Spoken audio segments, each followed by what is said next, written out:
Maëva est une jeune recrue au sein de la gendarmerie. Après ses études à l'école de gendarmerie de Montluçon, elle fait ses premiers pas dans un peloton bien particulier, le peloton de sûreté maritime et portuaire. On va faire le tour de la zone pour voir s'il n'y a pas de problème, s'il n'y a pas de pêcheurs qui viennent sur les installations privées parce qu'ils n'ont pas le droit. On va aller rejoindre les collègues.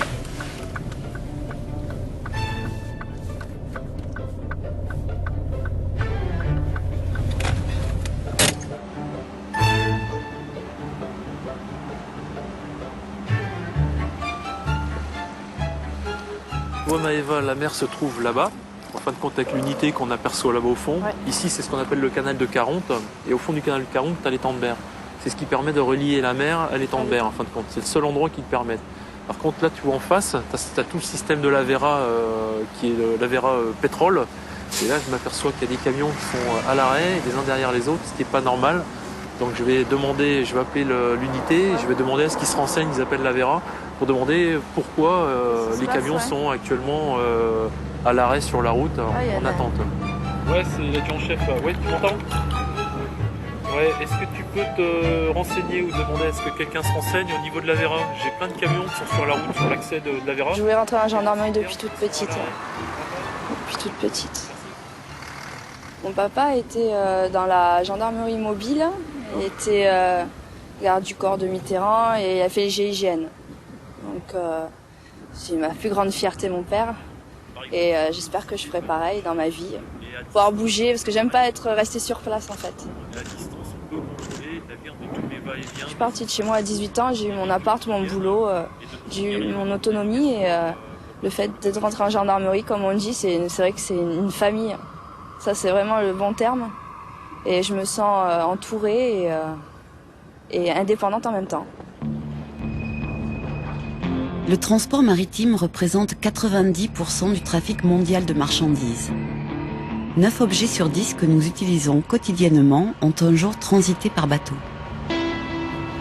Les ports maritimes sont des zones très sensibles. Les allées et venues incessantes de bateaux du monde entier peuvent donner lieu à de multiples trafics illicites, armes, drogues. Le transport de matières dangereuses, telles que le pétrole, le gaz ou les déchets toxiques, doit prendre en compte la menace terroriste. Les PSMP, pelotons de sûreté maritime et portuaire, renforcent la sûreté des ports commerciaux. Le PSMP de Port-de-Bouc a comme domaine d'intervention le port de Marseille-Fos. Avec ses 11 000 escales de navires par an, c'est le premier port de France. Les dockers, ce sont tous les gens qui actuellement sont en train de faire le chargement et s'occupent de toute la livraison au niveau du navire. Donc voilà, donc ce sont des gens comme ils sont importants chez nous, ce sont des gens qui sont là tous les jours, qui connaissent très bien le secteur, et c'est important de les rencontrer, de venir les voir et de discuter avec, de se faire connaître, et de les connaître aussi, de connaître aussi leurs difficultés, leur métier et comment fonctionne le monde maritime.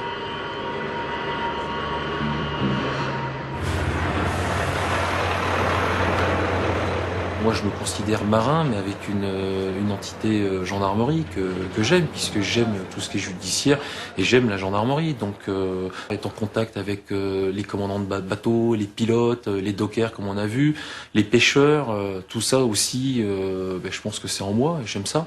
Donc, c'est ce qui fait que tous les jours, en fin de compte, je suis content de me lever le matin et puis d'aller au travail, quoi.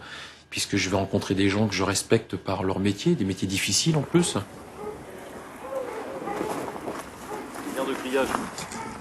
Donc tu vois, en fin de compte, on parle au niveau des installations portuaires, les gens coupent les grillages.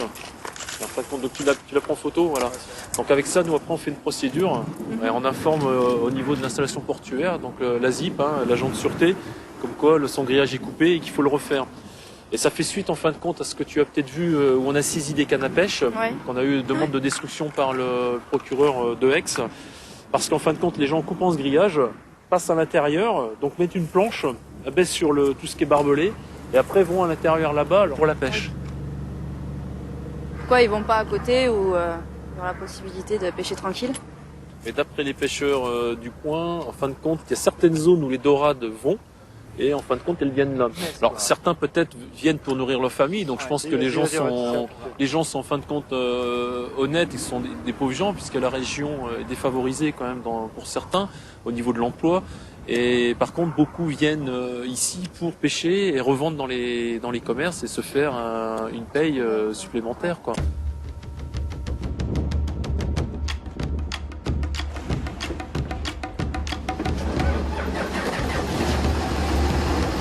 On est en mesure d'appareiller là d'ici 10 minutes. On va faire une patrouille secteur du golfe de Fos.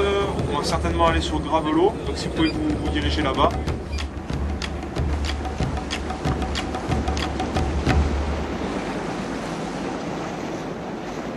Le fait d'avoir choisi la gendarmerie maritime, c'est juste qu'à un moment donné, à l'adolescence où on se pose des questions sur ce qu'on va vouloir faire plus tard, je me suis retrouvé à un endroit à réfléchir comme ça sur une jetée. J'ai vu un bateau de gendarmerie maritime arriver, mouillé, et c'était à Porquerolles d'ailleurs.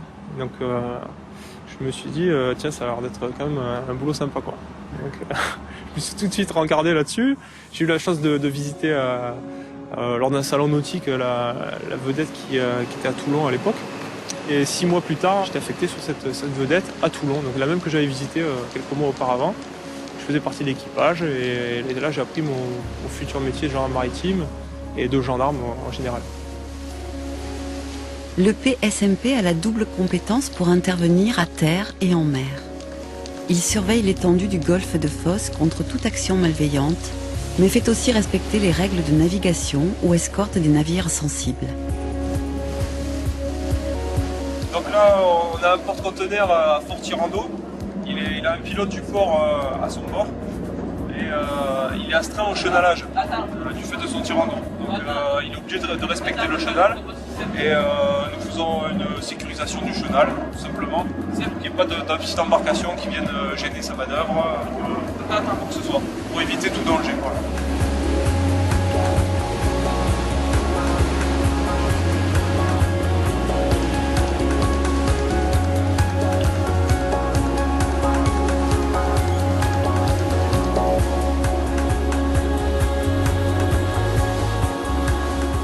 La navigation de commerce, c'est tout nouveau pour tout gendarme maritime, quoi. Donc on a été précurseur dans tous les domaines et ça peut paraître impressionnant au début quand on arrive sur une zone comme ça, hors ces cheminées, ce complexe industriel, ces navires de grande envergure. C'est un bon challenge pour nous et ça a été très intéressant de s'imprégner de ce nouveau milieu.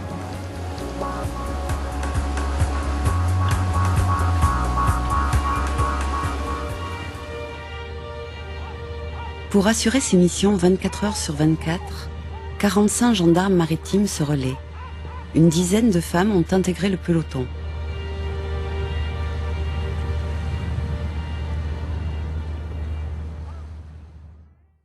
Allez, Maëva, tu comptes.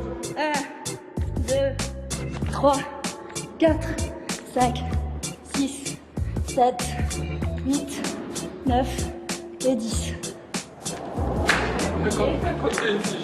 Lâchez-vous comme ça fait pas. Je suis pas le coach, quoi. Fondation. J'arrive pas à redescendre jusqu'en bas. Un jour, j'y arriverai.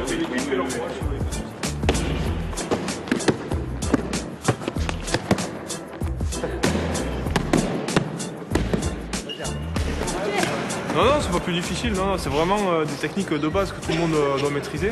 C'est pas plus difficile pour elle que pour un autre, le tout c'est de s'entraîner en fait. C'est d'en faire assez souvent pour pas perdre les bons réflexes, les bonnes positions, tout ça, quoi. C'est la base de l'iceberg. Mais quand on voit Maëva comme ça sur le bac, c'est vrai que ça peut impressionner. Faut bien se défendre. On se fait taquiner souvent et je pense que ça permet de faire ses preuves. Comme quoi, il y a des filles qui peuvent être meilleures que les garçons. Ça, je trouve que c'est une bonne motivation. Mais là, qu'il n'y ait que des garçons, ça pose pas du tout de problème. Sinon, je ne serais pas rentrée en gendarmerie aussi. J'aurais fait esthétique ou coiffeuse. Voilà, un en titi. Ouais. La matinée est généralement consacrée à l'entraînement. Et c'est valable pour tous les membres du peloton. Doucement. Allez, descends. Viens, mon kiki. Pied. En gendarmerie, on parle d'équipe cynophile. Équipe cynophile, ça comprend donc le maître de chien, le chien bien évidemment, et le suppléant. Donc c'est un trinôme en fait. Place, pas à bouger.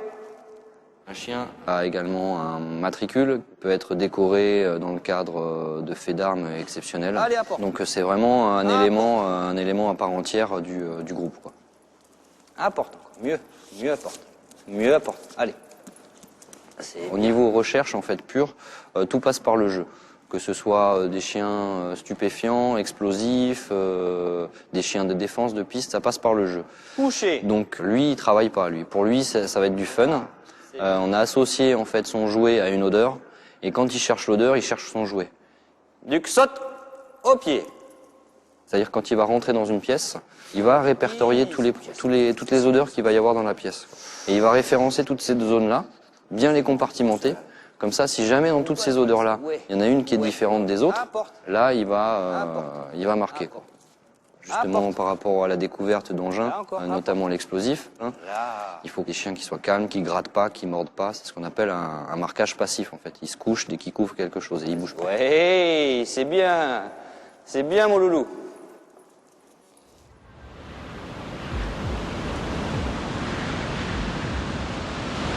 Le golfe de Fos et l'étang de Berre sont régulièrement frappés par les vents. Travailler en milieu marin, c'est aussi accepter de travailler dans des conditions climatiques extrêmes. Refaites votre stable. Au cas où, si vous devez récupérer la ceinture, que vous ne coulez pas avec. 5 minutes. Il y a un vent presque à 100 km/h de Mistral. Comme je vous disais, une température de l'eau à 6 degrés. Température extérieure qui doit frôler les 1 ou 2 degrés. Donc des conditions relativement difficiles. Ça nous permet à nous de voir les plus aguerris, et les plus motivés surtout, pour aller au stage de plongeur, qui est pour eux la consécration. Allez, c'est bon. C'est bon. Bah là, je vais faire 4 apnées. 4 apnées et avec une minute de récup entre. Voilà. D'accord. Et après, c'est fini. Ça te stresse un peu? Un petit peu, c'est la première fois et puis il faut gérer la chose, hein. Ouais. On va y arriver.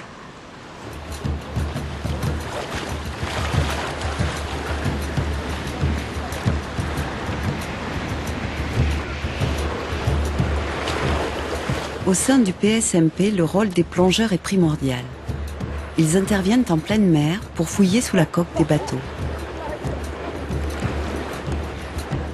Leurs entraînements sont draconiens car ils sont appelés à plonger dans n'importe quelles conditions, de jour comme de nuit.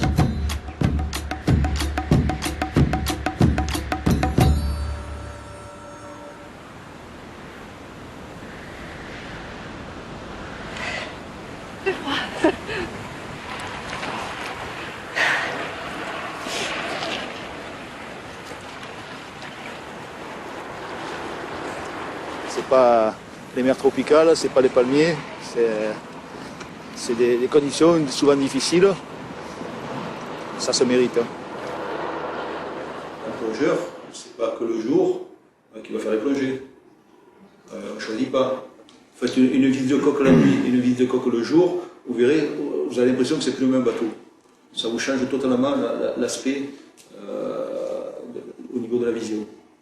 Le risque majeur, c'est que le commandant du bateau remette en route ses moteurs ou qu'il oublie de couper les aspirations et que le plongeur se retrouve plaqué sous la coque à l'occasion d'une visite, d'un contrôle. Dès que les hélices tournent, c'est des gros risques. C'est le risque d'aspiration, d'être découpé ou d'être cogné par les hélices. C'est des risques graves.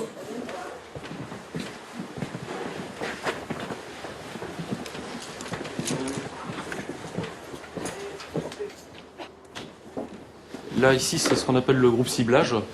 Donc les gens, ici, c'est le groupe pour nous le plus important au niveau de l'unité. Ouais, c'est ça, c'est celui-là. En fin de compte, c'est une surveillance de tous les navires qui viennent sur le port de Marseille, côté ouest. Il est toujours là, c'est bon. Ouais, il est toujours là, il est toujours à quai à 40. Donc pour pouvoir cibler les navires, les gens ont en leur possession différents logiciels qui ne sont pas ouverts à tout public, qui nous permettent, nous, d'avoir, en fin de compte, l'ensemble des navires qui arrivent sur notre zone. Après, on a des critères qui nous permettent, en fonction du pavillon, du type de navire, de ses derniers ports touchés, de ses équipages. Donc, on a des critères qui nous sont propres, qu'on peut pas trop dévoiler. Et après, l'équipe fait une surveillance de ce navire et, en fonction de cette surveillance, décide ou pas de déclencher une intervention dessus. Il vient d'arriver à quai, là, non? Par exemple, 2 navires de commerce qui s'arrêtent en pleine route et qui se collent l'un contre l'autre, ça peut être suspect. Et après, il y a un doute soit d'un trafic d'armes, soit un trafic de stupéfiants. Mais le doute ne veut pas dire que systématiquement, il y a quelque chose. Le navire ciblé, Ouais, donc on a un bateau qui est toujours, on vient de le vérifier, là, il est toujours donc à quai, là, à 40. Ouais. Donc on l'a ciblé. D'accord. Il est inconnu de notre base de données. D'accord. Je pense qu'il serait pas mal d'aller faire une Exactement. inspection détaillée dessus. On va y aller.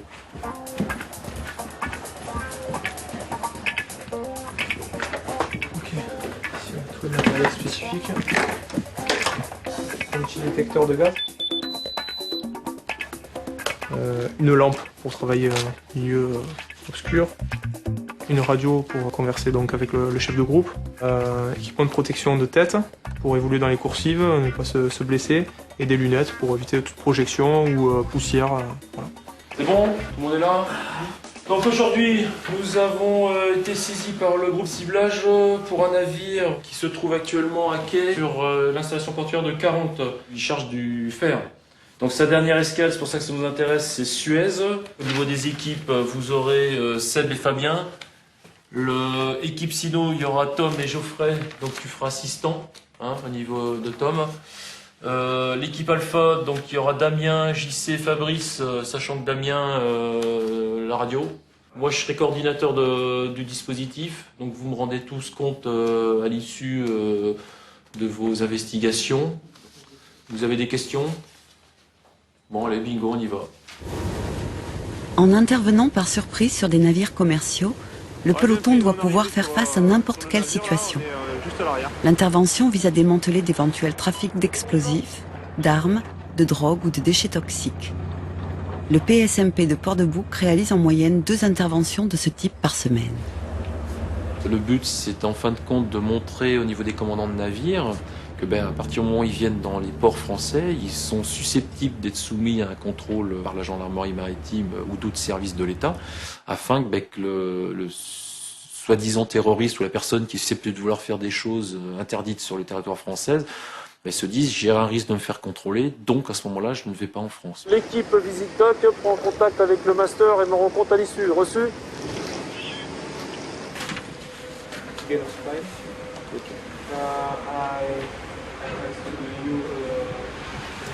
Là, on effectue un contrôle sûreté. On vérifie les documents liés à la sûreté que doit détenir le capitaine du navire. Et on fait un contrôle des passeports, simplement.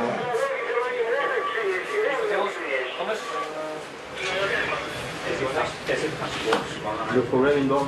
Sorry? No problem inbound. No. Never. Sorry? Yes. On récupérera une copie du journal de bord alors. Hein? On ira voir le journal de bord en passerelle. Ok. Eric de Sèvres. Donc fin du contrôle documentaire pour nous. Voilà, nous allons nous rendre au point de ralliement à la coupée. Ouais, reçu Eric. Commencement de l'inspection détaillée du navire. Donc une équipe au niveau des machines et une équipe au niveau du pont. Équipe chien, sino, mise en place, reçu. Le flair du chien reste encore le meilleur instrument de détection d'explosifs. Et même si la recherche n'est pas fructueuse, une simple visite se transforme en séance d'entraînement. En fait, ça, c'est pour faire travailler le chien. C'est ce qu'on appelle des contacts. C'est en l'occurrence du papier militaire qui a emballé des explosifs militaires, du plastique en l'occurrence. Ça permet d'emporter, de faire des exercices. En fait, c'est pour qu'il découvre quelque chose, vu que tout passe par le jeu, qu'il garde sa motivation et qu'il reste pas en échec, quoi.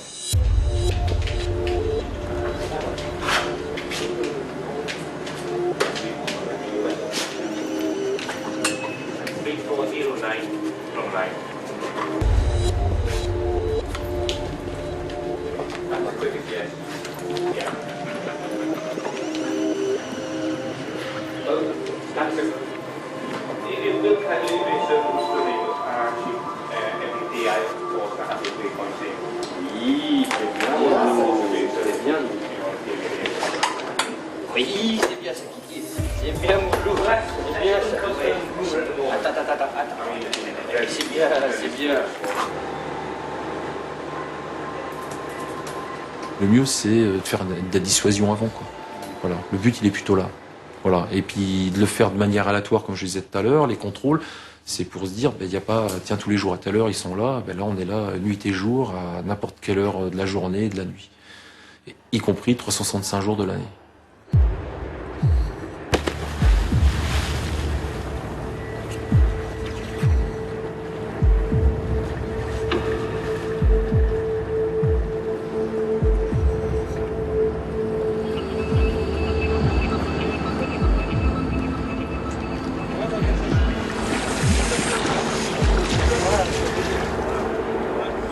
L'inspection par des plongeurs sous le bateau est une étape obligatoire.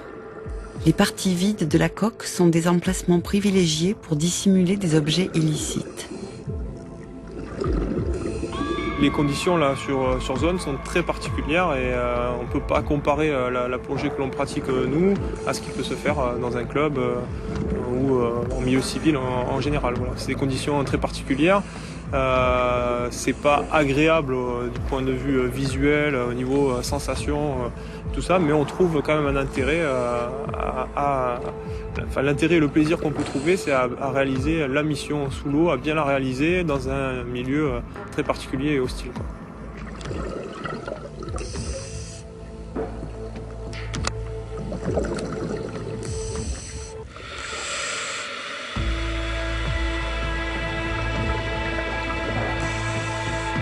Tout le monde n'effectue pas des plongées sous des tankers, l'hiver, que ce soit de jour, de nuit, la visibilité est mauvaise, voilà. Donc on peut tirer une certaine adrénaline, un certain plaisir donc, à effectuer des missions dans ce cadre-là.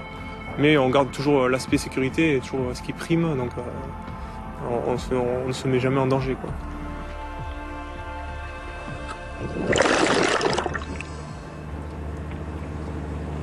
Excusez, 20 minutes. D'accord, 7 mètres, c'est bon. Bon, à l'ensemble des équipes, visite dock terminée, visite machine terminée, visite pont terminée. Fin de mission, merci, tout s'est bien passé.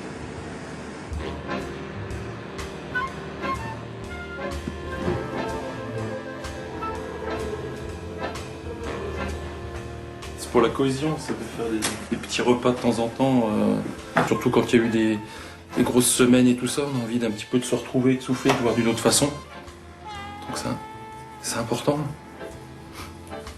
Parce qu'au niveau des tensions, tout ça, ça permet de communiquer et puis de se voir d'une autre façon, quoi. Et des fois, les situations sont périlleuses, peut-être même dangereuses, et c'est important de compter sur son collègue, quoi. Et pour compter sur son collègue, il faut qu'on soit soudés, quoi. Et c'est ce qu'on essaye de mettre en place, et ce que je trouve qu'on arrive à mettre en place, quoi. Comme ça, c'est bien. On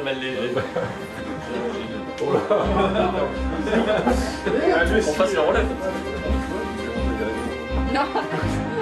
Non, je l'ai. Moi qui ai des horaires de jour, de nuit, en continu, qu'on m'appelle comme ça du jour au lendemain ou qu'on me rappelle de suite pour revenir travailler, moi ça me dérange pas.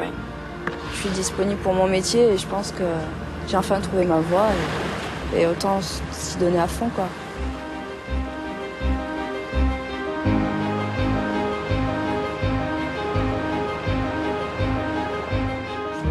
Une grande motivation à être sur le plan d'eau, à essayer de faire respecter certaines règles, à ce qu'il n'y ait pas d'abus et qu'on essaye de préserver ce que la nature nous a donné et que moi ce que j'ai pu en retirer de tout ça, que mes enfants puissent en profiter, et puis voilà. Je suis fière de moi d'avoir déjà un premier pas en gendarmerie et j'espère que mon papa sera fier de moi et de ma maman qui est tout là-haut.